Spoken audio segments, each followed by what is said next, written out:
All right, hello class. In this video, we're going to do crosswalks, which is the next thing in our assignment. And you can see oftentimes streets, their crosswalks are either not painted as good as they could be or certainly have worn down over time. The two-line thing, it's an okay crosswalk, but the stripes is definitely the best way to go almost in all circumstances. It's clear, it's visible, it's people notice. So that's what we're going to put in here. That's where we're going to start. Well, I'll actually add a couple other crosswalks to this drawing, and I'll explain why when I get to them as needed. In this case, we're not going to copy and paste in a crosswalk, which might be possible, but actually going to be fairly easy to just draw a crosswalk right in Photoshop and learn a couple tools about how to add objects, which again could be useful for adding any kind of thing to any kind of image, right? So crosswalk is just an example of how to draw. So what I'm going to do is I'm going to come over to layer because everything needs to be on its new layer. And I'm just going to say empty because I want to draw directly in Pixlr. I think I might have said Photoshop a second ago. If I did, I meant Pixlr. We come to layer 11 here. And if I want to rename this, I can rename it crosswalk. I could do this with all the layers too, and I often do, and it's good practice to do. I don't know why I didn't do that before, but there we go. Now I will always remember it's crosswalk. I could have named these trees and this man. Not a bad move, but not something I will grade either.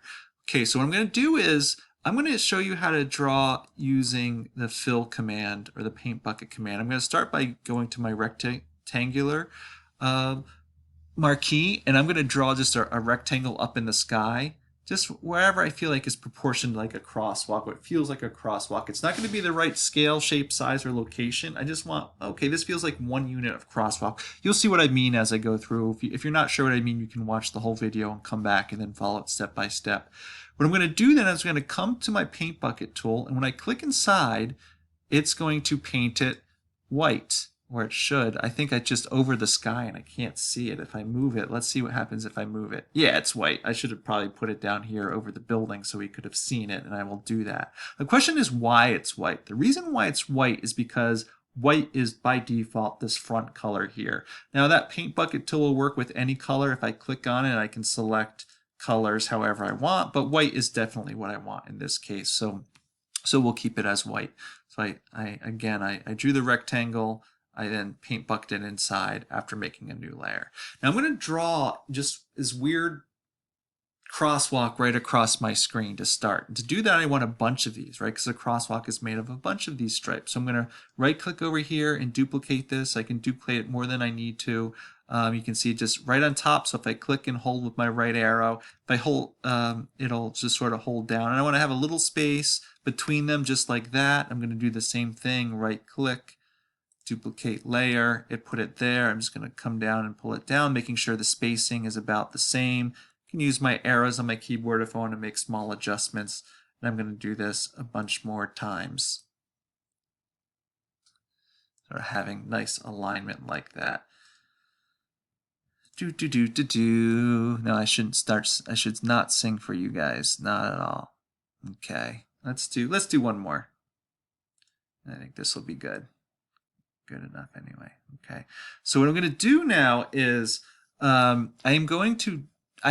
are all their own individual layers, but I want to manipulate them as one giant crosswalk to put into this spot here.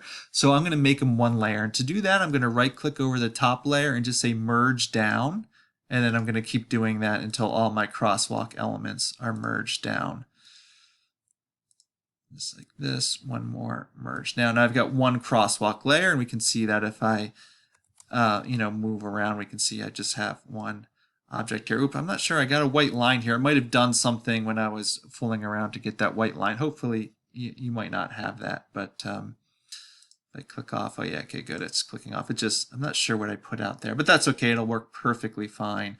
Now what I'm going to do is I'm going to come to my crosswalk, and I'm going to go to Edit, Transform, Free Distort. That's what I want to go to, Free Distort here. And you can see I can still move it around, but these blue dots allow me to pull it in sort of interesting ways. So I'm going to take one of these blue dots down to make sure the top corner is sort of near the corner of the crosswalk. I'm going to take this blue dot and move it over to make sure that this is at the corner. And the blue dot's here, but it's where the crosswalk is concerned. I'm going to do that for all 4 corners. We can see as I do them, some of these crosswalks might be off a bit, so I might have to readjust. So I'll pull that over that way. Then I need to come back up and fix this one here. And you can see as I keep pulling and pulling, it's turning this crosswalk into the perspective of where it should be. Once you get it pretty close to where you want, I probably should leave some space between each of the curb lines if I were really paying attention. Just do this like this, do that like that. That's probably pretty good. And we can see I get this nice sort of perspective like, crosswalk image. I'm going to have to hit enter to set it into that zone. So I hit enter. It's a little bright now, so this is a great use of actually transparency. So I'm going to right click over the layer, take my transparency down a bit so I see, it just tones it down. You start to see the lines of the road and stuff in it. It just makes it look nice. And so there we go. I've added a crosswalk, and that's all you need to do. Now, the interesting thing in this perspective, and one of the reasons why I chose it, is because this corner of Delhi, which you may be familiar with, actually has what's called unmarked crosswalks. There are legal pedestrian crossings here and here. And I know that because there's sidewalks here and here that terminate into this road. This happens all over the place. My general consensus for sustainable planning is you should mark all your crosswalks. So I think the assignment requires one crosswalk to be updated to practice these set of tools. But if you have more, you can do more, whether they're marked or unmarked. So I might just go ahead and do this. I'm going to just right click over here and duplicate my crosswalk. And I have it set at this awkward perspective. So let's see if this works. I should have probably started from my fresh new one, or start a fresh new crosswalk and done all the steps again, perhaps. But let's see what happens if I get it here. Let's go to edit.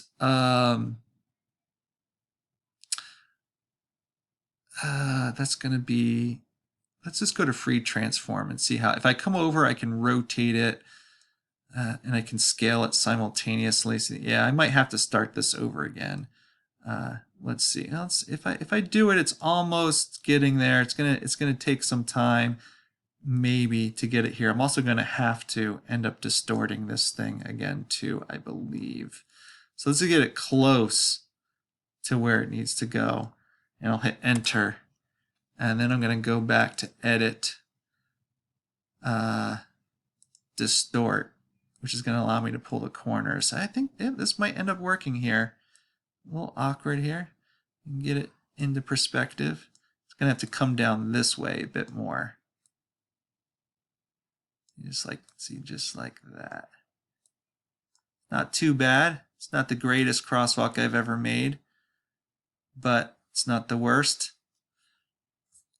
Hit enter, and I have it here. Obviously, there should be no parking at the crosswalk, but that's where that car currently exists. And so there we go. I've got another crosswalk in there. I could probably distort it a little bit more. It would have been better for me to just start the crosswalk completely from scratch, in all honesty, but it's not that bad in that case. And if I wanted to, I could add a crosswalk right across the front. Although the reality is the crosswalk that's up here is probably almost out of view. You might get a little bit of the corner here because you don't cross right on the corner. It's always a few feet back from the curb. So if I come a few feet back, I'm off the image. So again, there might be a tiny piece of the crosswalk that would exist here, poking out here. I'm not going to worry about it. Simply putting in that crosswalk says, hey, I'm marking the crosswalks at this intersection.